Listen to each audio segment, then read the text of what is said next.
বর্তমান সময়ে আমরা প্রত্যেকেই কোনো না কোনো রোগে ভুগছি, কোনো না কোনো সমস্যায় ভুগছি। কেউ হার্টের সমস্যায় ভুগছে, তো কেউ লিভারের সমস্যায়, কেউ বা কিডনি রিলেটেড সমস্যায়। তো এই তিনটে অঙ্গের যে সমস্যায় ভুগছি, এর সাধারণ লক্ষণ হলো আমাদের শরীরে এক্সেস ফ্লুইড জমা হওয়া, অতিরিক্ত তরল জমা হওয়া, এবং তরল জমা হয়ে আমাদের পা, হাত এবং মুখমণ্ডল ফুলে যাওয়া, সোয়েলিং আসা। তো এই ক্ষেত্রে ডাক্তারবাবুরা বিভিন্ন ধরনের মেডিসিন সাজেস্ট করেন আমাদের ব্যবহার করার জন্য। ঠিক সেই রকমই একটি মেডিসিন সম্পর্কে আজকের ভিডিওতে আমরা আলোচনা করব। আর জানবো সেই ট্যাবলেটটির সঠিক ব্যবহার সম্পর্কে, কোন কোন কন্ডিশনে কী কী সমস্যা দেখা দিলে ডাক্তারবাবুরা সাজেস্ট করে থাকেন এই ধরনের মেডিসিন আমাদের ব্যবহার করার জন্য, এর সঠিক ডোজ কী, কোন ডোজে ব্যবহার করলে আমরা এর সঠিক উপকারটি পাবো, তাছাড়া এর কি কোনো সাইড এফেক্ট আছে কিনা, যদি থাকে সেগুলো কী কী আসতে পারে, এবং এই ট্যাবলেটটির যে মেন সল্ট, এর যে মূল উপাদানগুলি সেগুলি কী কী এবং কীভাবে কাজ করে। সাথে সাথে জানবো এই ট্যাবলেটটি কোন কোন রোগীদের ক্ষেত্রে ব্যবহার করা যাবে না। সমস্ত বিষয়ে বিস্তারিত আলোচনা করব। তো তার আগে আপনি যদি আমার চ্যানেলে নতুন হয়ে থাকেন, প্লিজ চ্যানেলটিকে সাবস্ক্রাইব করে সম্পূর্ণ ভিডিওটি দেখতে থাকুন। তো আজকের আলোচ্য বিষয় যে ট্যাবলেটটিকে নিয়ে, যেটি হলো সান ফার্মাসিউটিক্যাল ইন্ডাস্ট্রিজ লিমিটেড কোম্পানির টরল্যাক্টন 5 mg ট্যাবলেটটির সম্পর্কে, যার মেন সল্ট, যার মূল উপাদান হলো টরসেমাইড 5 mg এবং স্পাইরোনোল্যাক্টন 50 mg। এই দুটি উপাদানের সংমিশ্রণে এই টরল্যাক্টন 5 ট্যাবলেটটি তৈরি করা হয়েছে। তো কোন কোন কন্ডিশনে এই ধরনের মেডিসিন ডাক্তারবাবুরা সাজেস্ট করে থাকেন আমাদের ব্যবহার করার জন্য। তো এই ধরনের মেডিসিন ডাক্তারবাবু ব্যবহার করতে দিয়ে থাকেন আমাদের শরীরে যখন ইডেমা দেখা দেয়, অতিরিক্ত ফ্লুইড জমা হয়, অতিরিক্ত তরল জমা হয়, সেই অতিরিক্ত তরলকে অপসারণ করার জন্য ডাক্তারবাবুরা এই ধরনের মেডিসিন সাজেস্ট করে থাকেন আমাদের ব্যবহার করার জন্য।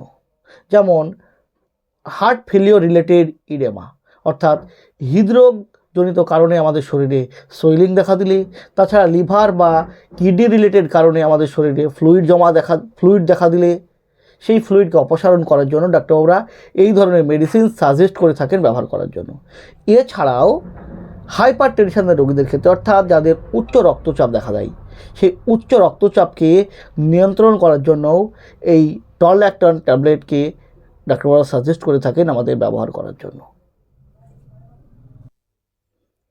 তো কিভাবে কাজ করে এই টরল্যাক্টন 5 ট্যাবলেটটি, এর মোড অফ অ্যাকশন কী। তো টরল্যাক্টন 5 এর যে মূল উপাদান, যেটি টরসেমাইড, এই টরসেমাইড একটি লুপ ডায়াবেটিক হিসেবে কাজ করে। এটি আমাদের কিডনিতে সোডিয়াম, পটাশিয়াম এবং জলীয় উপাদানের অপসারণের মাধ্যমে আমাদের শরীরের যে অতিরিক্ত ফ্লুইড, অতিরিক্ত তরল জমা হয়, সেই তরলকে অপসারণ করে, এবং এর ফলে আমাদের যে ইডেমা অর্থাৎ সোয়েলিং দেখা যায়, সেই সোয়েলিং কম করে। সাথে সাথে হাইপার টেনশন অর্থাৎ উচ্চ রক্তচাপকে নিয়ন্ত্রণ করে। এছাড়াও এতে থাকা যে স্পাইরোনোল্যাক্টন, যেটি একটি পটাশিয়াম স্পেয়ারিং ডায়াবেটিক হিসেবে কাজ করে। এটি আমাদের শরীরে পটাশিয়ামের মাত্রাকে স্বাভাবিক রেখে আমাদের শরীরে লবণ এবং জলীয় উপাদানকে অপসারণের মাধ্যমে আমাদের হৃদরোগের ঝুঁকি অনেকাংশে কম করে। সাথে সাথে আমাদের হাইপার টেনশন অর্থাৎ উচ্চ রক্তচাপকেও নিয়ন্ত্রণ করে। এইভাবে এই দুটি উপাদান সংমিশ্রিতভাবে কাজ করে। তো কী কী সাইড ইফেক্ট আসতে পারে এই ট্যাবলেটটি ব্যবহার করাকালীন। তো এই ট্যাবলেটটি ব্যবহার করাকালীন যে মোস্ট কমন সাইড ইফেক্টগুলো লক্ষ্য করা যায়, তার মধ্যে যেমন হচ্ছে মাথা ঘোরা, বমি বমি বমি ভাব, ডিহাইড্রেশন অর্থাৎ জলশূন্যতা, এবং ইলেকট্রোলাইটসের ইমব্যালেন্স দেখা দেওয়া, এই সমস্ত সমস্যাগুলো দেখা দিতে পারে। তো কোন কোন রোগীদের ক্ষেত্রে এই ট্যাবলেটটিকে দেওয়া যাবে না। তো এই ট্যাবলেটটিকে বিশেষ করে অ্যানিউরিয়ার পেশেন্টদের দেওয়া যাবে না, যাদের পেশাবের পরিমাণ স্বাভাবিকের তুলনায় অনেক কম, অস্বাভাবিকভাবে কমে যায়, সেই সব রোগীদের ক্ষেত্রে দেওয়া যাবে না। হাইপারটেনশন অর্থাৎ নিম্ন রক্তচাপের রোগীদের ক্ষেত্রে দেওয়া যাবে না।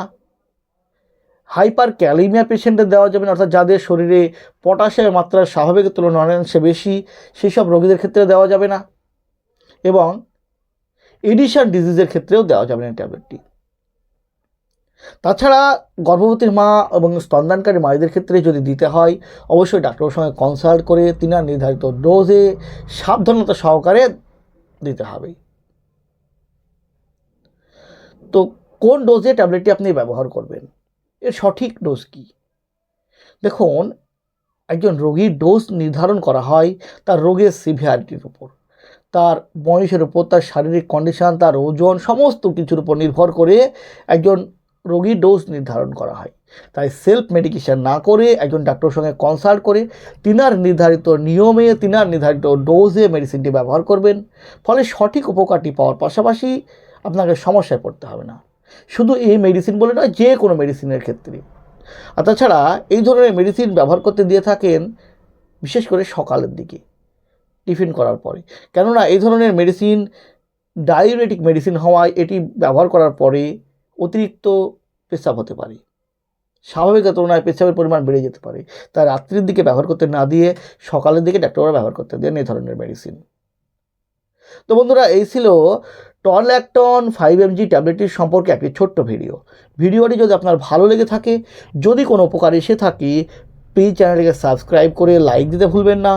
সুস্থ থাকবেন, ভালো থাকবেন। আবার দেখা হবে হেলথ রিলেটেড, মেডিসিন রিলেটেড অন্য কোনো ভিডিওতে। আজ এই পর্যন্তই। ধন্যবাদ।